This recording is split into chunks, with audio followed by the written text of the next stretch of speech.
hautakuwa msimu mzuri kwa makocha wa Simba na Yanga, mmoja ataondoka. Ni maneno ya mdau mmoja wa soka kutokea hapa Tanzania, ambapo anadai kwamba umemaliza matamasha kwa mbwembwe salama. Pacha mmoja alifanya tamasha Jumatano, mwingine akafanya Ijumaa, yote alifana. Wadogo zetu Mbosso, Kani na Zuchu walifanikisha shughuli nzuri nje ya uwanja. Ndani ya uwanja naambiwa kwamba eti timu zilificha mbinu zao. Vyovyote vile, huu hautakuwa msimu rahisi kwa kocha wa Simba Fadlu Davis, hautakuwa msimu rahisi kwa kocha mpya wa Yanga Romain Folz. Mmoja anaweza asifike Christmas.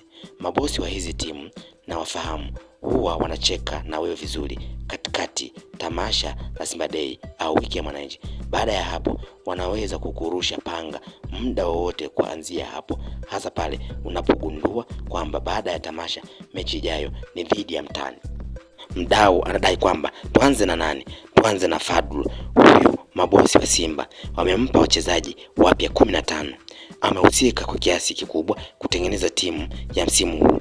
Wengine wameleta kutoka kwao, mfano ni beki Lusheni Delak na kiungo wa Neo Maema, ambaye wote wametoka nyumbani kwao South Africa. Kuna huyu beki wa kushoto Anthony Mligo, wengi hawakumfahamu hapo kabla. Mabosi wa Simba hawakumweka katika akili zao. Walimtaka Miraji Athmani wa Coastal Union, lakini Fadlu alimtaka zaidi Mligo na akashinda vita. Ni nadra sana kwa kocha wa watani kumaliza msimu kama Fadlu Davis alivyomaliza, na bado viongozi na mashabiki wakawa na imani naye. Kuanzia kesho imani inaweza kupanda zaidi au kushuka moja kwa moja kutegemea na matokeo ya mtani katika ngao ya jamii. Kama akipigwa tena na mtani, hata kama utashinda mechi ya Gaborone, bado maisha yanaanza kuwa magumu kwa kocha.